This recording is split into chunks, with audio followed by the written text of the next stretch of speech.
नमस्कार मित्रांनो. तर बघा इकडला सगळा आपल्या घराच्या कडेचा कचरा काढायचा चालू होता. तर असं काही कचरा पडलेला वगैरे गवत बिवत काढायचं होतं. तर केवढी मोठी सापानं कातन सोडली तुम्हाला धावती. तर घराच्या कडेचा कचरा काढताना काळजी घेऊन इकडं तिकडं बघून नीट काढत जावा. तर एवढी मोठी सापानं कातन सोडली. तर चला तुम्हाला धावते.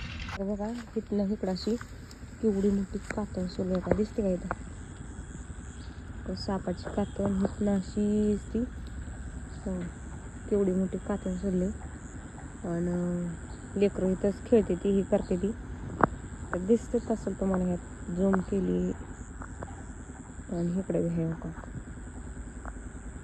तर कचरा घराच्या कडेचा कचरा काढताना व्यवस्थित करत जावा.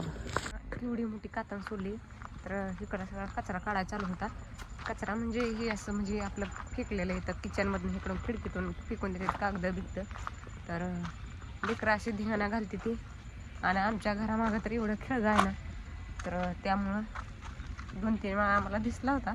पण घरापाशी एवढी कातन सोडलेली अजून आम्ही बघितली नव्हती, पहिल्यांदाच बघितली बा. तर केवढी मोठी कातन इथं घरापाशी सोडली. आणि लेकरं असे इकडे तिकडे धिंगाणा घालते ती. तर घराच्या कडेने सगळं स्वच्छ असायला पाहिजे. असं सगळं स्वच्छ आहे आमच्या घरापासून, चिटकून इतकं गवत नाही. असंच ही प्लॅस्टर करताना हे सगळं हे पडलं आहे ना, त्यामुळे इथं एवढं गावात उगवत नाही. असं कडेने इकडे लांब राहते गावात तरी. असं संपूर्ण तिकडं पण आहे तिकडल्या साईडला. आणि कचरा आम्ही सगळा साफ करतो घराच्या कडेतला. तर सगळा कचरा स्वच्छ केला.